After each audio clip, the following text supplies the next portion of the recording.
Boa tarde, Igreja de Maracaju, Miranda e Niuaque. Nós estamos aqui para fazer mais um vídeo explicativo do sermão de domingo, dia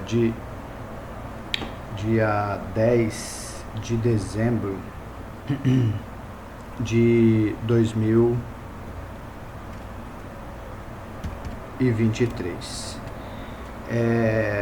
Esse texto nosso se refere a Atos 17, 26, e ele diz assim: E de um só sangue fez toda a geração dos homens para habitar sobre toda a face da terra, determinando os tempos já dantes ordenados e os limites da sua habitação. Atos 17, 26. Nós vamos orar. Pai querido, nós sabemos que nada podemos sem o Senhor. Por isso nós pedimos a sua direção, a sua bênção, a sua unção, não somente sobre a minha vida, mas sobre a vida dos presbíteros, dos diáconos e de todos os homens envolvidos, Pai, no alimento do teu rebanho, na pregação da sua palavra, no ministério da palavra. Cuida, Pai, das mulheres, das crianças, cuida da tua igreja, é o que nós pedimos, em o nome de Jesus. Amém, Senhor. Portanto, meus irmãos, o tema desse sermão seria a soberania de Deus. Nós temos uma introdução aqui que é sobre a vida de Charles Darwin, o grande escritor sobre o evolucionismo, né?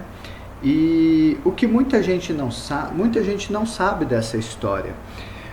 Aqui é a citação de um livro de Abraão de Almeida, e diz assim: certamente, sentindo o tremendo peso das consequências de suas opiniões, tanto no mundo científico como religioso, o professor Darwin, nos últimos anos de sua tumultuada existência, faleceu em 1982, com a idade de 73 anos.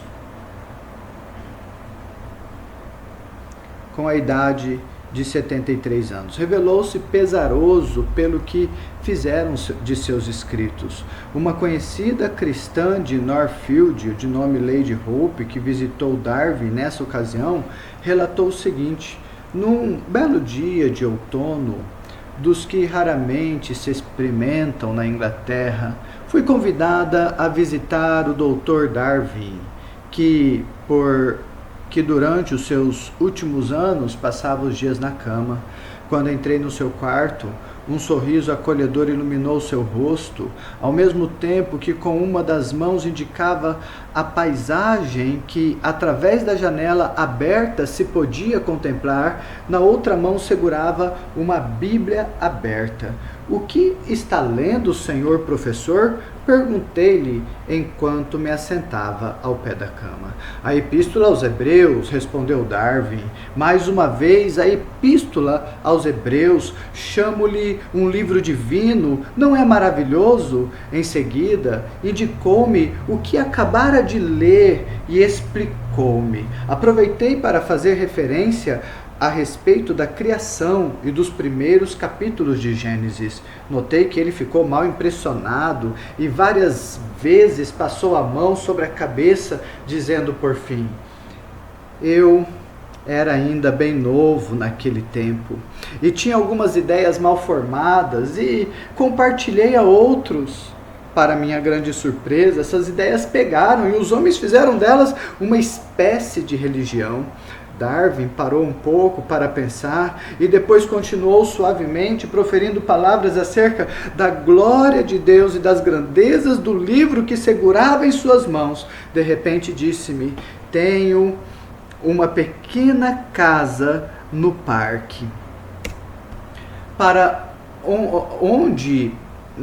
onde se podem alojar umas 30 pessoas. Gostaria que fizesse um culto ali, falou ele para a missionária Lady Hope, o nome da missionária. Sei que tem o costume de ler a Bíblia, ele continuou, para o povo nas aldeias que visita ao redor. Amanhã à tardinha vou conversar com os criados para um culto naquela casa, juntamente com alguns vizinhos, para que você lhes fale. De que lhes falarei? Perguntou a missionária.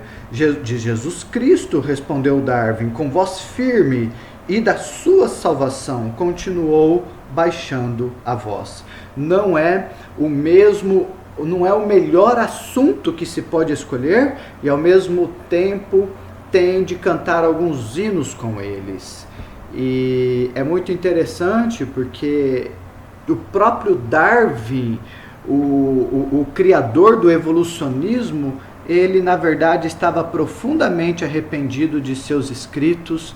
Ele lia a Bíblia no final da sua vida e ele se mostrou pesaroso por tudo que, mas infelizmente até hoje se ensina isso nas escolas, como se o próprio Darwin, o próprio criador disso, não tivesse se arrependido. Então, o primeiro ponto do nosso sermão é Atos 17, 26, quando Paulo diz: de um só sangue fez toda a geração dos homens para habitar sobre toda a face da terra. Deus criou o homem e a raça humana. Deus criou todos os seres viventes, inclusive os vírus, as bactérias, os demônios, os anjos, pois Deus é o criador de todas as coisas invisíveis e as coisas visíveis. Porque Colossenses 1,16 diz: porque nele foram criadas todas as coisas que há nos céus e na terra, visíveis e invisíveis, sejam tronos, sejam dominações, sejam principados, sejam potestades. Tudo foi criado por ele e para ele. E ele é antes de todas as coisas e todas as coisas subsistem por ele. Simples assim, meus irmãos. Moisés, homem inspirado por Deus, pela ordem do próprio Deus, registrou o seguinte em Gênesis 1:1: no princípio criou Deus os céus e a terra. E um pouco mais adiante ele registrou assim: e disse Deus: façamos o homem à nossa imagem, conforme a nossa semelhança, e domine sobre os peixes do mar, e sobre as aves dos céus, e sobre o gado, e sobre toda a terra, e sobre todo réptil que se move sobre a terra. E criou Deus a sua imagem, a imagem de Deus o criou, homem e mulher os criou. E a vida com Deus, para registrar o que Deus fez desde o princípio da criação, Moisés tinha, pois o próprio Deus testemunha sobre o seu servo Moisés. E Deus diz assim sobre o seu servo: e disse: ouvi agora as minhas palavras, se entre vós houver profeta, eu, Senhor, em visão a ele me farei conhecer, ou em sonhos falarei com ele. Não é assim com o meu servo Moisés, que é fiel em toda a minha casa. Boca a boca falo com ele, claramente, não por enigmas, pois ele vê a semelhança do Senhor. Por que, pois, não tivestes temor de falar contra o meu servo, contra Moisés? Portanto, Deus testemunha sobre Moisés e diz que Moisés é fiel em toda a sua casa e que Deus falava boca a boca com ele. Precisamos lembrar que Paulo ele está em Atenas, no meio dos filósofos, combatendo a mentira da Grécia pelas verdades. Mas Paulo não fora o único, nem o primeiro a enfrentar a mentira disseminada pela cultura grega no mundo. A mentira não nascera com os gregos, pois Satanás é o pai da mentira. João 8,44 diz isso. Entretanto, através da maldita ideia de Alexandre Magno, também, que na verdade é a mesma coisa de Alexandre o Grande, assim, por assim ser chamado, a ideia dele de disseminar a cultura grega pelo mundo, a mentira fora borrifada de uma forma ampla sobre a humanidade. É evidente que Deus soberanamente já havia alertado para isso, pré-anunciado isso. Em Daniel 8:21, Deus fala assim para Daniel: mas o bode peludo é o rei da Grécia, e o grande chifre que tinha entre os olhos é o primeiro rei. Não em vão, bode é o símbolo do satanismo, e também é o símbolo do rei da Grécia em Daniel 8:21. Também em Daniel 8:25 a palavra de Deus diz: e pelo seu entendimento também fará prosperar o engano na sua mão, e no seu coração se engrandecerá, e destruirá a muitos que vivem em esperança, e se levantará contra o príncipe dos príncipes, mas sem mão será quebrado. É interessante que olha lá que ele vai fazer prosperar o engano, vai fazer prosperar a mentira, né, na humanidade. E é interessante pelo entendimento, né, pelas filosofias, pelos escritos, pela falsa intelectualidade. Evidentemente, a mentira por sua perna curta não subsistirá, como está escrito, mas sem mão será quebrado. Olha lá o que diz o texto, sem mão será quebrado. Também, embora ele prospere por algum tempo, por isso está escrito, fará prosperar o engano na sua mão. Fará prosperar o engano na sua mão. A mentira é sempre um levante contra o Deus da verdade. Por isso está escrito, se levantará contra o príncipe dos príncipes. Portanto, não é em vão que Jesus disse claramente, eu sou o caminho, a verdade e a vida. Jesus dissera isto no tempo que o Império Romano governava, mas a cultura grega é a que estava em voga, ou seja, a cultura da mentira. Como estávamos falando, Paulo não foi o primeiro a combater essas filosofias mentirosas dos gregos. Taciano, que se convertera por volta de 152 depois de Cristo, observe ali que ele é do segundo século, né, depois de Cristo, muito perto dos apóstolos e tudo mais, ele disse assim, combatendo os gregos. Assim, de tudo que foi dito, fica claro que Moisés é mais antigo do que todos os antigos heróis, guerras e divindades inventadas pelos gregos, né? E vale mais acreditar naquele que precede em idade do que nos gregos, que foram retirar dessa fonte, que fonte é essa? De Moisés, seus ensinamentos sem entendê-los. De fato, muitos de seus sofistas, com grande curiosidade vã, procuram adulterar aquilo que conheceram de Moisés e que filosofam à maneira de Moisés, primeiramente para dar aparência de dizer algo original, depois para falsificar a verdade como um conjunto de fábulas, dando um verniz de falsa retórica àquilo que não compreenderam. Taciano Sírio, que disse isso, está no livro Patrística. Assim, meus irmãos, percebemos que a mesma luta que temos hoje contra os ensinos antibíblicos nas escolas e na sociedade em geral, os nossos irmãos tiveram em seus tempos. Paulo diz que Deus, de um só sangue, fez todas as nações dos homens para habitar sobre toda a face da terra. Sendo assim, toda a raça humana descende de uma só vida, ou seja, de Adão. E o homem não é um animal racional, mas ele é criado à imagem e semelhança do próprio Deus. Deus não é animal. Segue-se também que o homem não é animal.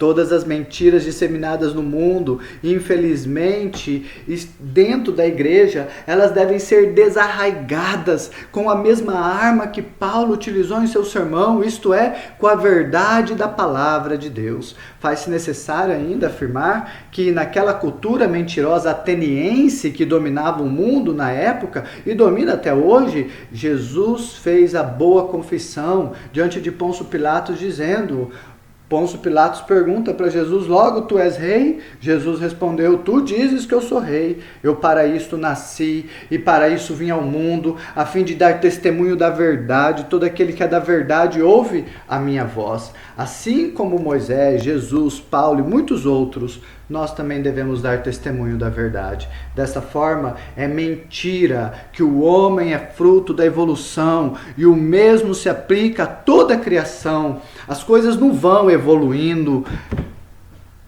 nada foi evoluindo. Tudo foi criado por Deus em 6 dias. Segundo lugar, meus irmãos, o nosso texto, o primeiro ponto, né? Nós trabalhamos aqui de um só sangue fez toda a geração dos homens para habitar sobre toda a face da terra.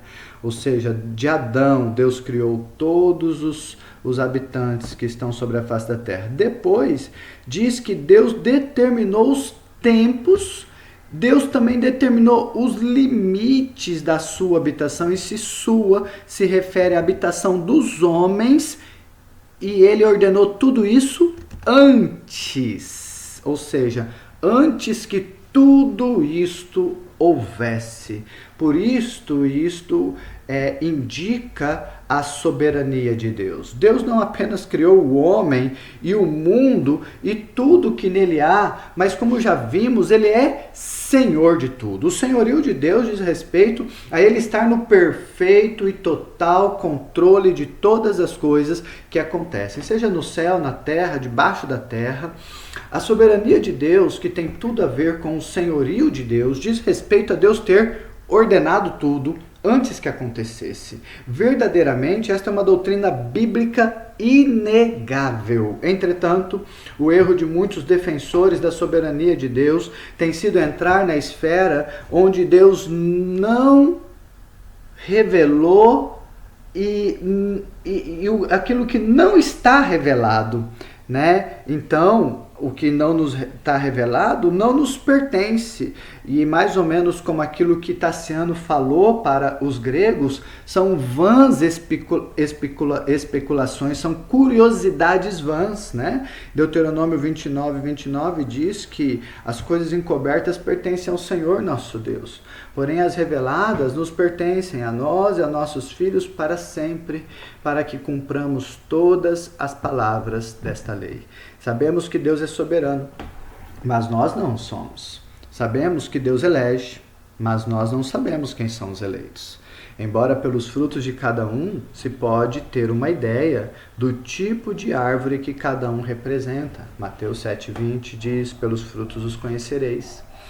Sabemos que o mundo de Deus está no coração do homem, mas o homem não pode sondar. O homem não o pode sondar de forma perfeita o seu início e fim. Sabemos que todos os nossos dias estão escritos no livro de Deus, mas se nos entregarmos à impiedade, estamos claramente demonstrando que somos ímpios. Portanto, meus irmãos, desta forma, embora não podemos descrever de forma perfeita a soberania de Deus, por conta da nossa imperfeição e também da prisão nossa nesse corpo mortal, nos propomos a falar o que o nosso texto diz, determinando os tempos já antes ordenados e os limites da sua habitação. Ele determinou os tempos e os limites da habitação do homem. Os tempos diz respeito a todas as épocas da humanidade, ou seja, do homem sobre a face da terra, até o tempo em que Jesus voltará e o reino será de Jesus para sempre, de forma plena. Isso significa que Deus determinou tudo isto antes que nada ainda houvesse. Dos inúmeros textos bíblicos que confirmam esta verdade, nós vamos citar apenas um, né, que é, na verdade, o sonho de Nabucodonosor, quando ele sonha com a cabeça de ouro, o peitoral de prata, o cinturão de bronze, as pernas de ferro, os pés de ferro e misturado com barro, e depois vem uma pedra cortada sem o auxílio de mãos, e esmiuça aquele reino nos pés, e toda aquela estátua é reduzida a pó, e aquela pedra enche a terra e domina para sempre, né? Então, Daniel vai explicar o sonho, vai dizer assim: este é o sonho. Também a sua interpretação diremos na presença do rei. Tu, ó rei, és rei de reis, a quem o Deus do céu tem dado o reino, o poder, a força e a glória. E onde quer que habitem os filhos dos homens, na tua mão entregou os animais do campo e as aves do céu, e fez que reinasse sobre todos eles. Então, Nabucodonosor, tu és a cabeça de ouro, e depois de ti se levantará outro reino, inferior ao teu. Depois vai se levantar, e aqui se estava se referindo ao reino do Medo e dos persas, né? E depois um terceiro reino, de bronze, o qual dominará sobre toda a terra, se referindo ao reino da Grécia, dos gregos, o bode peludo. E o quarto reino diz que será forte como ferro, pois como o ferro esmiuça e quebra tudo, como o ferro que quebra todas as coisas, assim ele esmiuçará e fará em pedaços.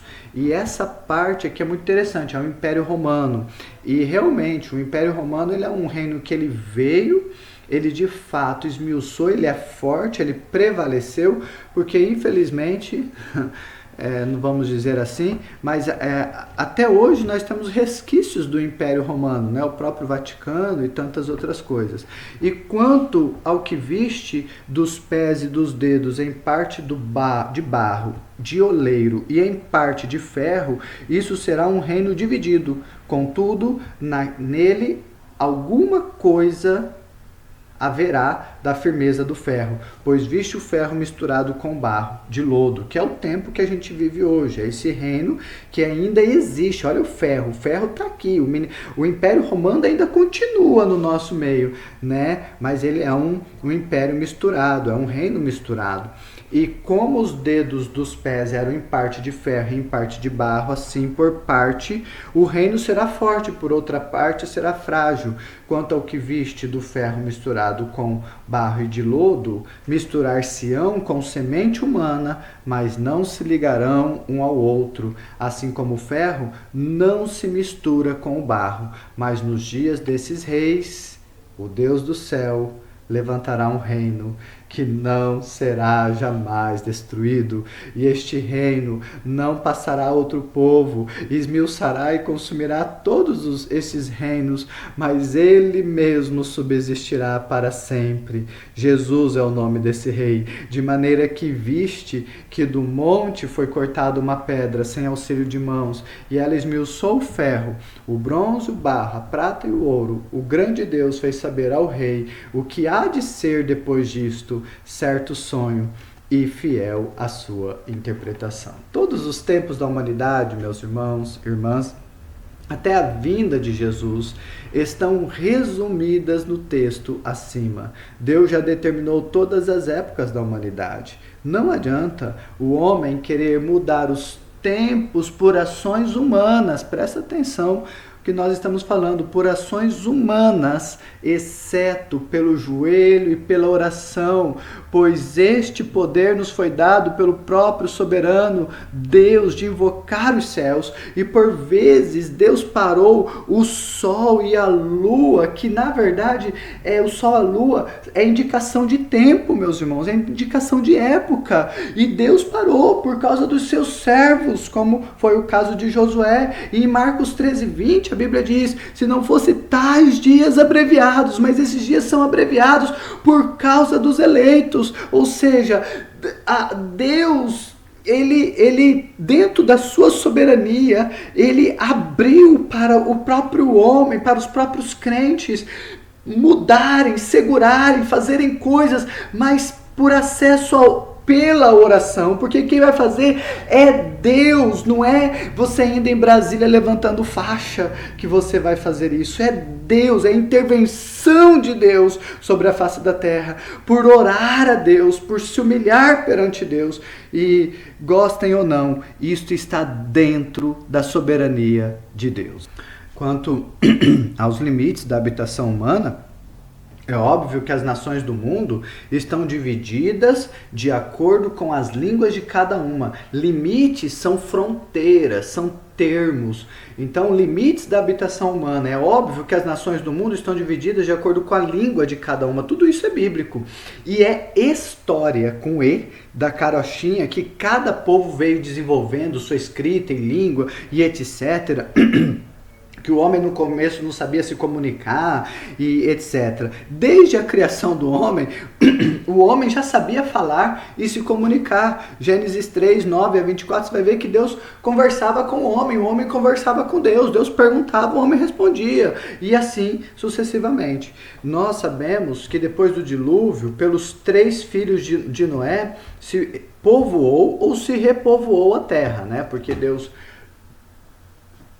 cria em Adão, então tem ali um grupo de pessoas até Noé, né? Se passam ali muitos anos ali, naquele período, e depois Deus destrói a terra com o dilúvio, e através dos 3 filhos de Noé, Sem, Cã e Jafé, a terra é repovoada, né?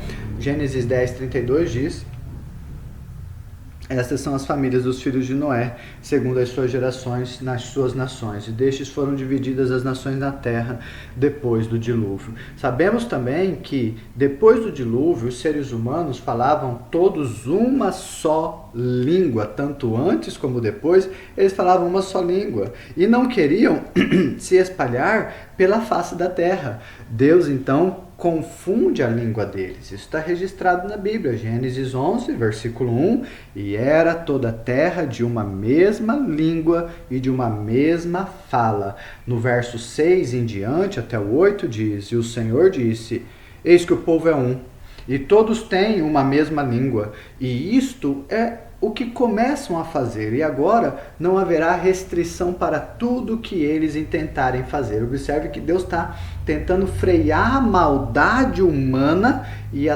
assim ele confunde as línguas. Verso 7 ele diz: eia, desçamos e confundamos ali a sua língua, para que não entenda um a língua do outro. Assim o Senhor os espalhou dali sobre a face de toda a terra, e cessaram de edificar a cidade, que era a Torre de Babel, né? A cidade ali, que é na verdade a própria Babilônia. E este evento da Torre de Babel e da confusão das línguas dos homens aconteceu nos dias de Peleg, pois foi em seus dias que a terra foi dividida, isto é, que os homens se espalharam pela terra conforme as suas línguas, porque está escrito em Gênesis 10:25, e a Éber nasceram 2 filhos, o nome de um foi Peleg, porquanto em seus dias se repartiu a terra, e o nome do seu irmão foi Joquitã. Não é em vão, meus irmãos, que o nome de Peleg, aliás, toda a descendência, a questão do que envolve a geração de Peleg está em Gênesis 11, 16 a 19. Você percebeu que em Gênesis 11, versículo 1, começa a falar da Torre de Babel e da confusão das línguas, né?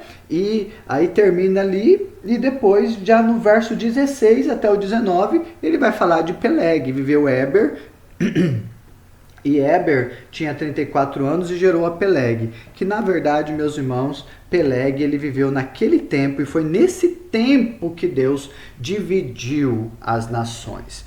E gostem ou não, os inimigos de Israel, Deus dividiu todas as nações da terra conforme o número dos filhos de Israel. Está na Bíblia. Deuteronômio 32:8 diz: quando o Altíssimo distribuía as heranças às nações, que são todas as nações do mundo, quando dividia os filhos de Adão uns dos outros, estabeleceu os termos dos povos conforme os termos, os limites dos povos, conforme o número dos filhos de Israel. Desta forma, Deus determinou até mesmo onde cada povo habitaria, inclusive os brasileiros.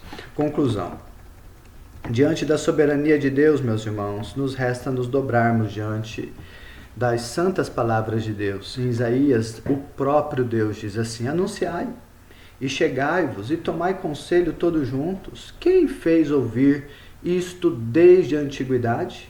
Quem desde então o anunciou? Porventura não sou eu, o Senhor? Pois não há outro Deus senão eu, Deus justo e salvador, não há além de mim. Olhai para mim e sereis salvos, vós todos os termos, todos os limites da terra, porque eu sou Deus e não há outro. Por mim mesmo tenho jurado, já saiu da minha boca a palavra de justiça, e não tornará atrás, que diante de mim se dobrará todo o joelho, e por mim jurará toda a língua. De mim se dirá: deveras no Senhor há justiça e força. Até ele virão, mas serão envergonhados todos os que se indignarem contra ele.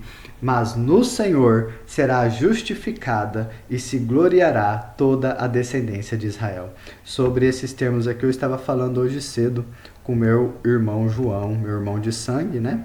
E ele ligou e a gente estava falando sobre essa justificação. Coisa maravilhosa, também descrita aqui em Isaías, no capítulo 45. E depois de ouvir essas palavras, meus irmãos, nos resta dizer, como o apóstolo Paulo: ó profundidade das riquezas, tanto da sabedoria como do conhecimento de Deus, quão insondáveis seus juízos, inescrutáveis seus caminhos. Porque quem compreendeu a mente do Senhor? Ou quem foi o seu conselheiro? Ou quem lhe deu primeiro a ele, para que lhe seja recompensado? Porque dele, por ele e para ele são todas as coisas.